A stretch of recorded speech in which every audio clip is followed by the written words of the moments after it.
for an athlete in baseball is 5.5 years. Your average career as an entrepreneur could be 75 years. Look at Warren Buffett. Right. He's 90 something. He's better than ever. Hello, hello, hello. Robert Kiyosaki, the Rich Dad Radio Show, the good news and bad news about money. And today I have a very special guest. All of our guests are special, but today our guest comes all the way in. He's in afternoon time because he's in Florida, and we're still morning time in Arizona here. So it's Alex Rodriguez. He's one of the, I don't know how you can, he's a god in some people's mind because he played for the New York Yankees, and my friends from Boston hate you, Alex. I have love for all of them. Alex. Hate is too kind a word. Anything you want to say, Kim? Well, it's really a pleasure to have you on the show, Alex. Thank you. And you're such an example for other athletes with what you've done with your career, number one, of course, but then taking it to the investor and the entrepreneur of you and really blowing that up. So I'm excited to talk about your journey. So we're going to talk about today is that, business and entrepreneurship is a team sport. And it's how important the team is, but also the importance of a coach. I remember because I played football and baseball. I also surfed. Wasn't very good at surfing, but baseball and football I loved. But I had, great coaches on one team and horrible coaches on this other team. And so, a lot of times, people try and make it on their own. But as a baseball player, you have coaches, and I want to talk about how important they are to your success or failure, especially as a young person.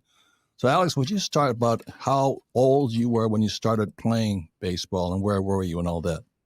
Yeah, so I was. Thank you, Kim and Robert, for having me. Big fan of your work. Your book, Rich Dad Poor Dad, it changed my life 29 years ago. It's funny, Warren Buffett always talks about The Intelligent Investor as a book that changed him, from Benjamin Graham. And for me, it was you. And I thought about financial literacy different. I grew up, both of my parents, immigrant parents from the Dominican Republic. They both taught me what they knew, which was very little, is how to survive. But although they didn't have a lot of resources, they were great role models because they absolutely worked very hard. They taught me what the American dream could be. And although we were very lower middle class financially, every time I got home to watch the Yankees or the Mets game on cable while I was then in Miami, born in New York, I remember that I never felt poor. And our bank account may have said we were poor, but in my mind, I had really, really big dreams, ambitious dreams, and they became clearer and clearer as I got older. And I started playing baseball when I was 3 years old because my dad was a math guy. He was an entrepreneur himself and also a former baseball player. So very young baseball player. Nice. So let's go into how a coach develops because when I played Pop Warner football. Was starting about 9, and I love the sport. A great coach there. But by the time I got to high school, it gets a little bit more competitive. And we had a coach who played for the Bears, the Bears. And then we had a coach who was just a coach. And I think if not for the professional athlete, his name was Herman Clark. He was one of the Clark brothers way back when. If not for him, I would have quit football. Do you know what I mean? So if you could talk about how a coach will shape your development as a young person coming up. Robert, I'm glad you asked me about this because I am so passionate about coaching and mentorship. And of course, if you look at my life history, Dad left when I was 10 and left back my mother, who then took on 2 jobs with my 2 siblings. So it was my mother and the 3 of us. I'm the youngest of 3, 2 boys and my sister. And she served tables she was a secretary in the morning, served tables at night. And when you think about the age of 9 to the age of 25, I had 3 coaches. I had Eddie Rodriguez, El Gallo, nickname from the Boys and Girls Club right here in Miami. I had Rich Hoffman, my high school coach. And then he handed me off to Lou Piniella in Seattle for 7 years. And those 3 coaches changed my entire professional career because in many ways, they were more than coaches. They were mentors. They were father figures, big brothers. Right. And I think when you think about where sports is going today, so much emphasis is based on analytics.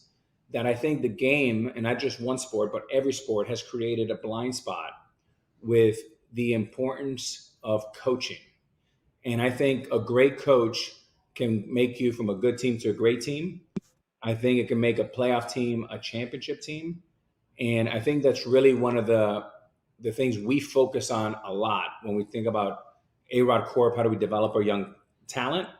How do we retain talent? And professionally, how do we make a player go from good to great by having someone they respect, admire, and can relate with? Alex, I remember you told a story about, I think it was your high school coach, and he sat you down and he kind of laid out this plan. Would you just touch on that? I thought that was a really inspiring story. Yeah. So as a freshman, I got cut from my varsity team, and at that point in ninth grade at Christopher Columbus High School, I was more advanced in basketball than I was baseball. I was a little bit of a late bloomer in baseball, and I always played with guys that were a couple years older than me. And when you're 10 to 12, 12 to 14, those are enormous gaps. Big differences. Big. And I mean, I felt like I was playing with men with beard, and I was just a little. I still don't have a beard, so. I went in and I then transferred to Westminster Christian, where I spent my sophomore, junior, and senior year. And that's when I met Coach Hoffman. What state was this? Westminster Christian in Miami, my high school. But what state was it in? Miami, Florida. Miami, Florida, yeah. Thank you. So when I transferred to Westminster Christian, the first day I met Coach Hoffman, I went in like really kind of very low self-esteem. I just got cut. I'm coming into the number one baseball program in the country.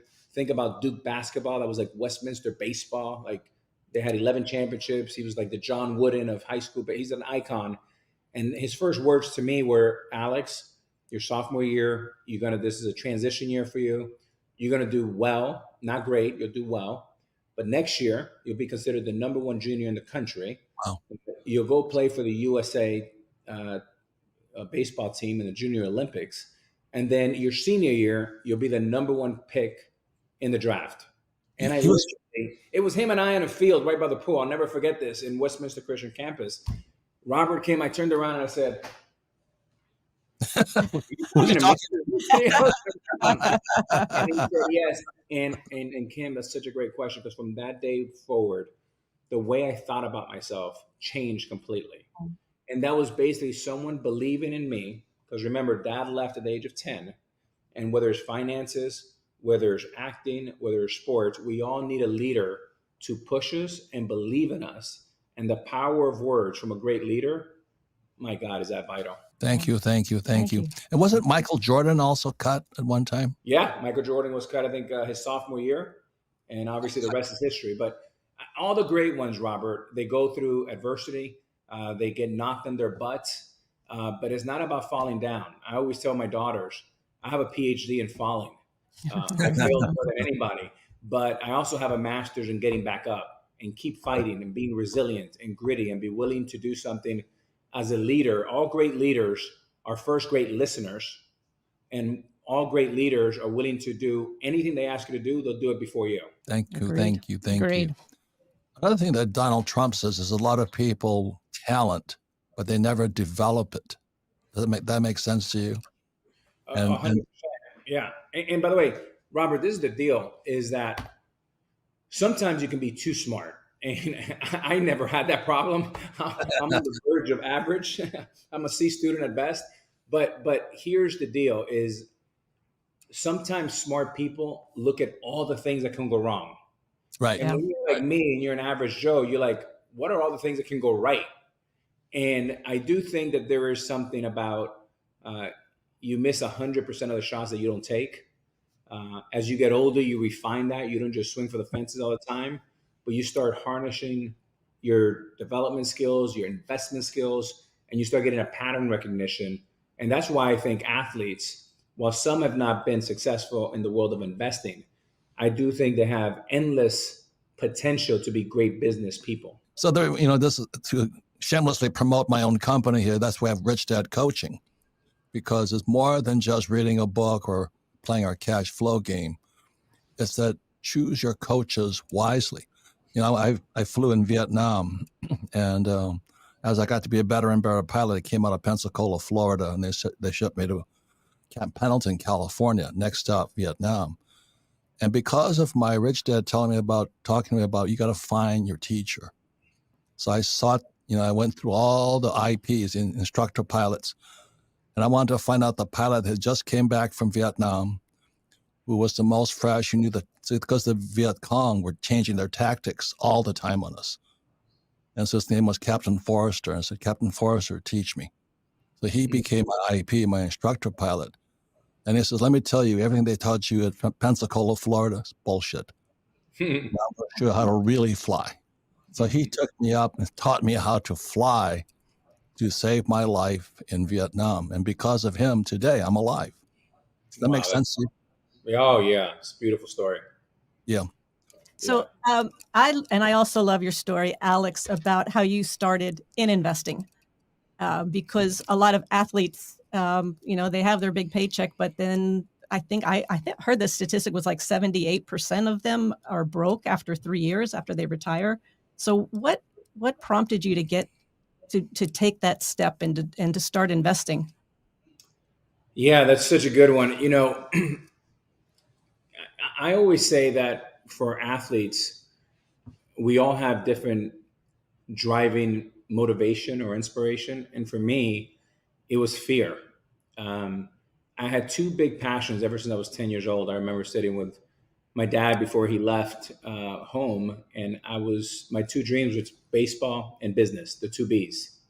And I always wanted to invest into something I understood, something that generated cash flow, something that can appreciate with time, and a great hedge to my baseball career, which I had great W-2 income.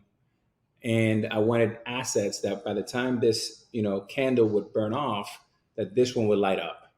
And I started small with a $48,000 down payment in a little duplex in Miami, right by where the Miami Heat play. And I sold it for double and so on and so forth. But it was also a scalable business if it worked. So those are the reasons why I invested, because I thought the average Major League Baseball career is 5.5 years. You make 90% of your income from age 20 to 30. And get this, less than 5% of Major League Baseball players, when I played, there was 750 of us, less than 5% have a college undergrad degree. So with those three metrics alone, I was short the stock. And I think that explains partially why some of the players have struggled post careers. Why did they struggle? What was your reason for that? I think because, think about it, Robert, you're better today than you were 30 years ago. Correct. Right? We can never say that about you and your football skills. You're probably a little bit slower. Certainly not as good. But the average career, think about this, for an athlete in baseball is 5.5 years.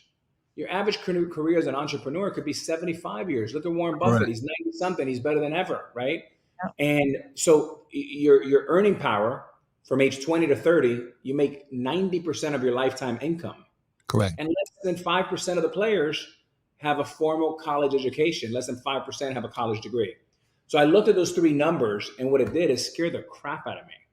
And I said, I could be one of those athletes that it's a 78% Kim referred to. So as a result, my defense for that was what I learned in your book. Financial literacy was my armor to defend me against bankruptcy. Thank you. I started buying assets. And my philosophy is, well, if the average career is 5.5 years, if I buy one asset per year, that means when I retire, I'll have 5.5 assets and I'll pay down debt and I won't go bankrupt. And that was And I love how you did it. You did it exactly the same way that we did it, Alex, is you started small and you just kept doing it, but taking small steps. And I don't know any successful entrepreneur or investor who can sustain their wealth by not taking those small steps and building upon it and building upon the knowledge and the experience. Kim, I'll tell you what, you and Robert, I'm sure have done this. And so many people, Robert, you know this better than anyone. They talk and talk and talk. And you go to cocktails and dinners or little cocktail parties, and someone will say, hey, I'm looking at buying 80 units. I like what you're doing. And then you come back and see them the next year. And hey, did you buy those 80 units? Oh, no, we missed it. But I'm looking at 40 units. You come back 2 years later. Did you buy it? No, I never did it. And they never make the move. And look, sometimes you're going to fail. But if you're taking calculated risks and you can learn and just keep moving forward, I always tell investors, you got to get in play. The only way to financially freedom is you got to own more assets and less liabilities. and Right. always generate cash flow. Cash flow is the key to heaven. Amen. Yeah. Alex, I can tell you're a team player because we all support each other. That's a big sign of it. So we come back. What Alex is talking about is the earning curve. And today's a lot of things about the reverse of the interest curves and all this. But the best thing about being an entrepreneur, if you keep making mistakes, your earning goes up. Correct. But if you're a pro athlete, your earnings go down the moment you're too old to play. So we're going to talk today about the earning curve and the problem with school. They tell you don't make mistakes. Mm-hmm. But Alex, one of the best coaches I ever had was him was Costa. And he says, never forget, Babe Ruth struck out more than anybody else. So we come back. When we come back, we'll talk about the power of making mistakes, but your earning curve goes up as an entrepreneur. But as a pro athlete, even the best in the world, as Alex Rodriguez is, there comes a time. But the beauty of being an entrepreneur, having a team, having great coaches, your earning keeps going up. We'll be right back. Robert already warned us. 2023 is going to be the year of lost wealth. After all, Goldman Sachs predicts you'll see zero returns from stocks for the rest of 2023. And investors like you have already made a record number of emergency hardship withdrawals from their 401ks. Now, a stunning survey reveals that over half the Americans making six figures are living paycheck to paycheck. Combined with tens of thousands of layoffs in just the last few weeks, it becomes clear that a financial storm is brewing and nobody is safe. But if you think brilliant investors like Robert are letting their money waste away in a 60-40 portfolio, think again. For years, Robert and other experts have been investing millions into low correlation assets that can still climb when the stock market flatlines. And according to a recent Citibank report, of the major asset classes, the lowest correlation belongs to art. In fact, experts say just a 5% portfolio allocation to art can both increase returns and lower volatility. Now you can easily get that allocation in your own portfolio without needing millions, thanks to Masterworks, our longtime partner. Their platform lets you invest in shares of paintings by icons like Picasso and Banksy. Every single one of Masterworks' exits to date have delivered positive returns to their investors, with 3 recent exits delivering 10, 13, and 35% net returns. No wonder over 700,000 users have invested more than $500 million on Masterworks. Offerings have sold out in minutes, but Rich Dad listeners can skip the waitlist by going to masterworks.art/richdad. That's masterworks.art/richdad. See important disclosures at masterworks.com/CD. Hi, everyone. I'm Kim Kiyosaki, co-host of the Rich Dad Radio Show. And I want to thank today's sponsor, our friends at Gold Alliance. You know, we should all be concerned about high inflation, a looming recession, the very troubled banking system, and out-of-control spending in Washington. And the fact is, during every major crisis in U.S. history, many of those who failed to prepare watched their savings, investments, and retirement funds plummet, while others with the foresight to own gold help preserve their wealth and purchasing power. Now, we're facing several major crises at once, and we may soon face even more economic turmoil. So please don't wait. Consider gold and put yourself on the road to financial peace of mind. The new free 2023 Gold Guide from our friends at Gold Alliance can show you how. Just visit www.freegoldguide.com/Robert or call 1-800-473-4585. Republican governor and conservative commentator Mike Huckabee says Gold Alliance is the only gold provider he recommends to his friends and family. Please visit freegoldguide.com/Robert or call now at 1-800-473-4585. Thank you. Feeling powerless over current events and your financial future? Financial freedom is your freedom. Robert Kiyosaki is the best-selling author of Rich Dad, Poor Dad. Over 40 million people have taken Robert's advice. Now it's your turn. Attend Robert's free virtual wealth building event. Claim your free access now at richdadfree.com. Don't wait, access is limited. Go to richdadfree.com. That's richdadfree.com.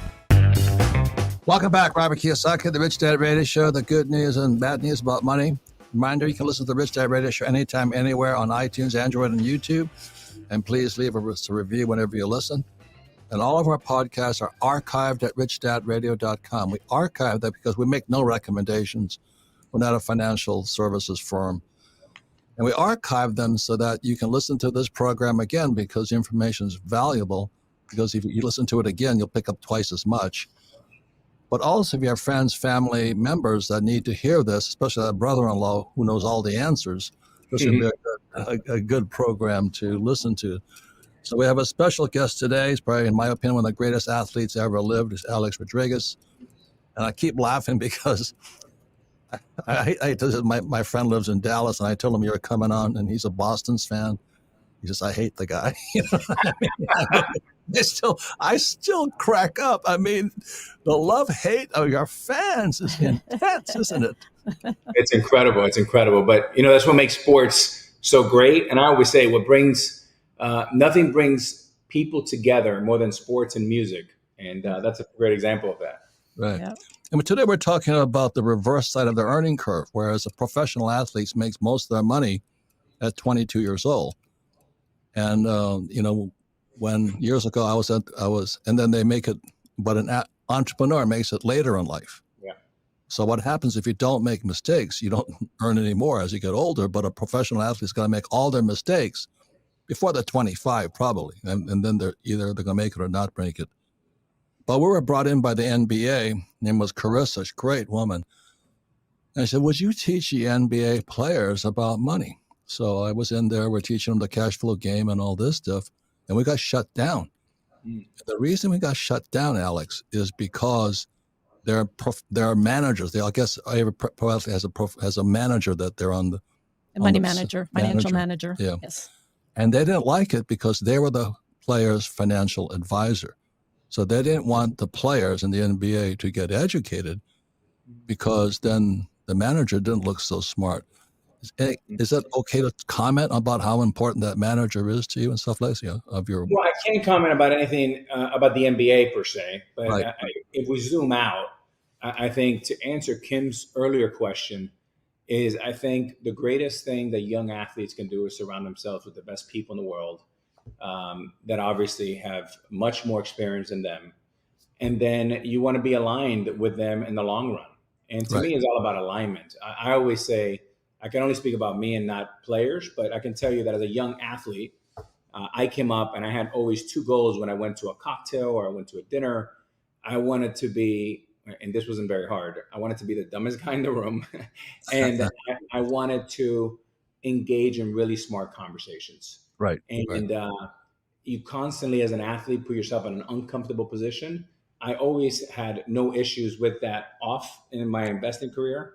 And that's really important. I think athletes get a bad rap, but I think when you think about the athlete today, excuse me, versus when I entered the league in 1994, I think they're far smarter than we were. I think they're more ambitious. They want to be more than athletes. They want to be phenomenal dressers. They want to be great investors, influencers, make a big impact, and also give back a lot more than our community did. So I'm very bullish on today's athlete, and I'm very hopeful that as years go on, they become even better investors and create a better life for themselves. Good. May I ask you this question? I mean, you're such a great entrepreneur. Again, let me reinforce this. Professional athletes, their earning curve is at the young part of their life. Mm-hmm. Whereas for an entrepreneur, the older you get, if you keep studying and being humble and learning and making mistakes, your income and wealth keep going up. So what is it like for you to be on Shark Tank? I'm going, holy mackerel. I mean, I love that program. You tell those guys, I love that program. I mean, Kim does too. She's always watching it because some of the things you guys are saying as the sharks per se, priceless information. Well, priceless advice, yes. Yeah, Kim and Robert, I think Shark Tank in this generation has done what your incredible book and your library of books have done for millions of young people like myself. And people always ask me, is it too late? I'm like, absolutely not. You can be 70. Yeah. And if you were 70, Warren Buffett still had 25 years, 30 years to live. It's never too late. And your information is very, very powerful. We've heard this many times by our grandparents. knowledge is power, but it truly is. There's a reason why we've said that for, over a century. And yeah, I just think the more that you can keep educating yourself and surrounding yourself with the best people, the better you're going to be in the long run. And athletes, I will say this, the reason why I'm so bullish on athletes being better entrepreneurs in the future, if you think about their DNA and the way they are created, they're hard workers, they're coachable, they have a big Rolodex usually, they're tough and they're gritty. Now, if you take all those attributes and combine them with someone like you, Robert, I'll take my chances, right? If I take Warren Buffett and I take Tom Brady, holy smokes, is that a great winning combination? Yeah. I like to put money with both those guys because they're both champions. And the key is you have to understand as an athlete what your superpower is, but you also, even more important, have to know what you don't know. And Right. we call this the blind spot here. And if you can have somebody like a Warren Buffett, like a Robert, like a, John Gray, Barry Sternlicht, one of these icons, and you're connected and aligned, endless potential. But look at, congratulations to you, Alex. I mean, as an entrepreneur, you make it to Shark Tank. Holy mackerel. I mean, I would love to hang out with those guys. Holy moly. I mean, that's why Rich Dad always says it's a team sport. You got to have the best teammates out there who are playing just as hard as you are. And those guys play hard. It's such a great show, and I've enjoyed being part of it so much. If you think about what Shark Tank has done over the last 20 years, is America has been able to get entertained, learn, and at the same time get their MBA from Shark Tank. And you know what an impact that show makes when, yes, they've invested over $100 million of equity into businesses. They've provided more than 20,000 jobs, the ripple effect. But I love when I get in my Uber and the Uber driver says, "Hey, you're the Shark Tank guy." And my daughters love that because they're like, "Oh, they don't even know who you are, Dad," as a baseball player. But they'll start talking about, I took a stake in a company, or I'm flipping a little multifamily. And that's like music to my ears, because you want everybody to have an opportunity to prosper. And the only way to prosper is through knowledge and investing. So, yes. So let me ask you this, Alex. You touched on it a bit. So you were on a team, and that team worked very synchronistically. What would you say some of the best pieces of being an all-star athlete? How did that transfer into your success as an entrepreneur and investor? Yeah, I mean, look, never punching in, right? There's no 9 to 5. If you want to be a great athlete, it's 365, 24/7.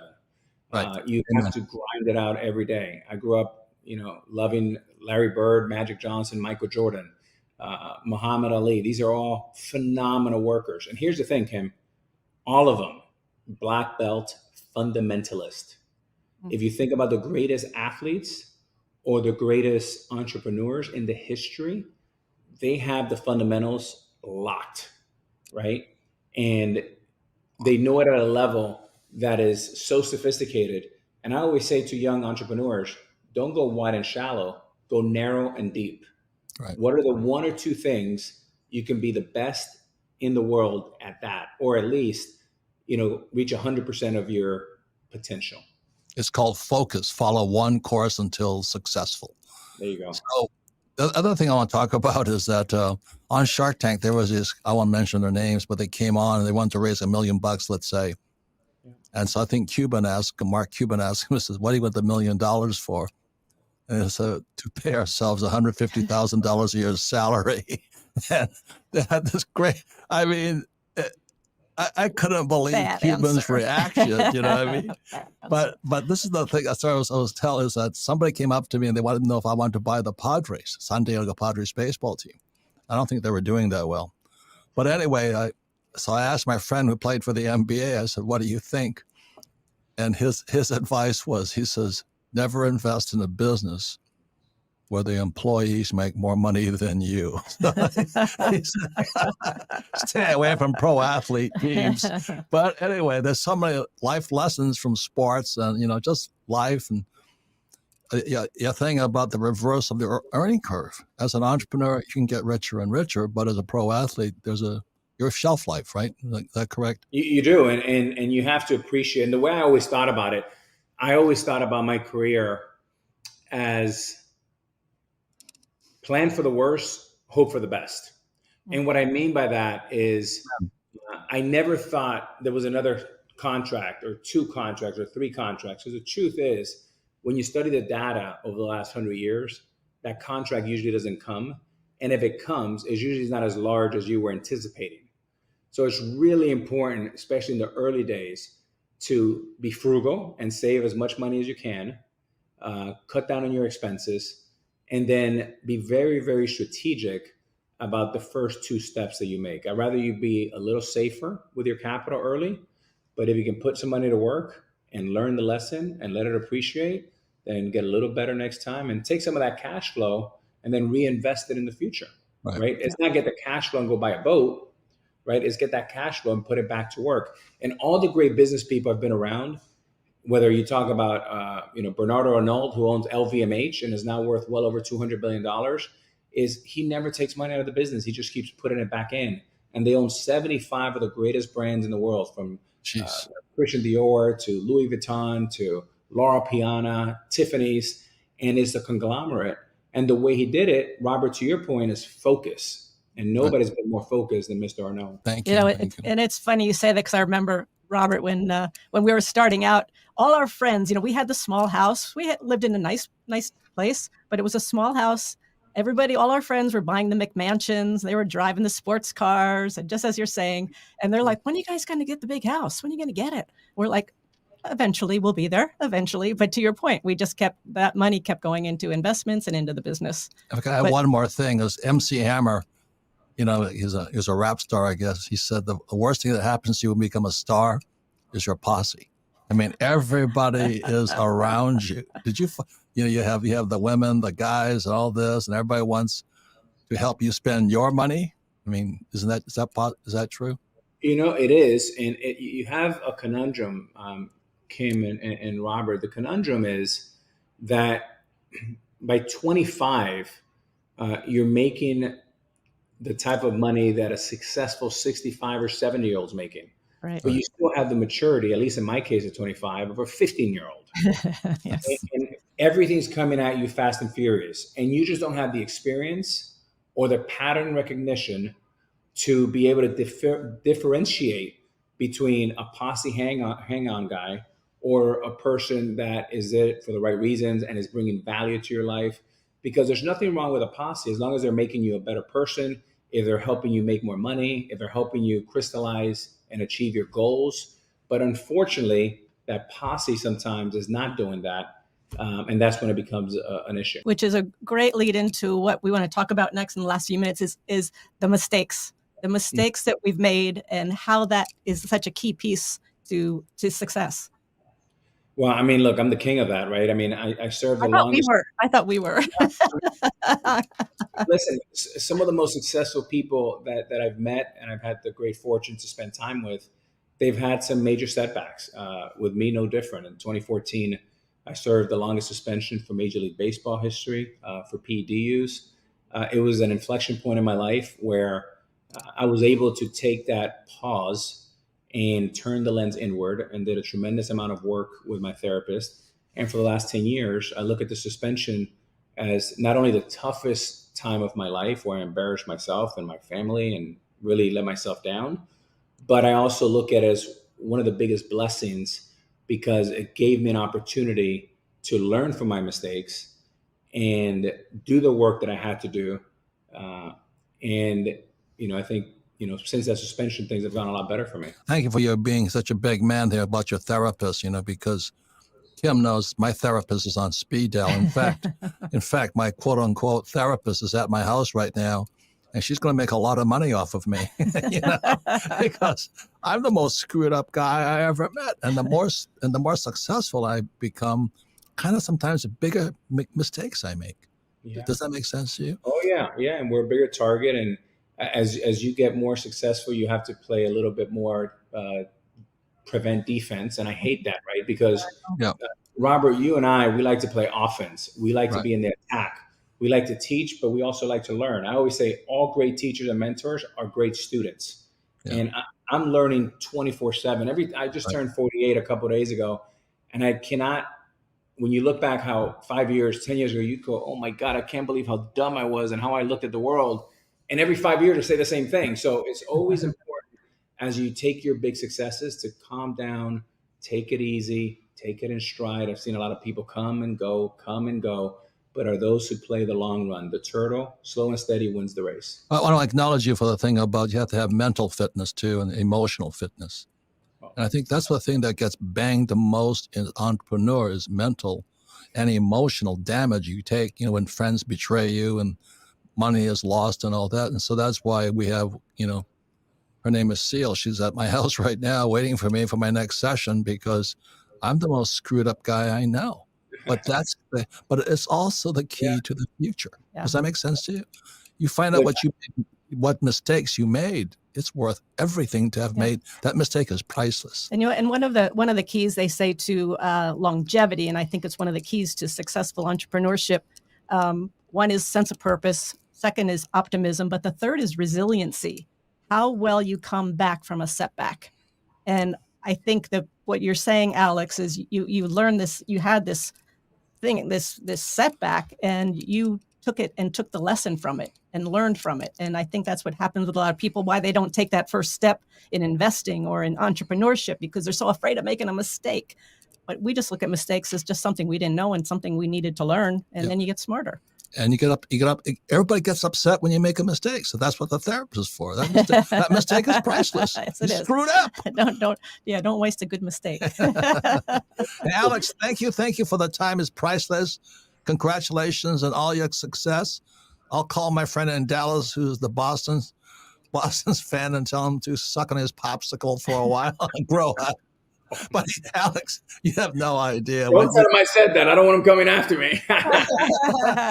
when you guys were kicking butt, man, he had pins sticking out of you.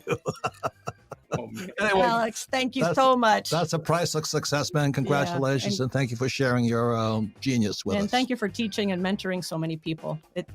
You're such an inspiration, such a great role model. Thank you. Thank you, Kim and Robert, for having me. I enjoyed it. We'll be right back with a final word and wrap up.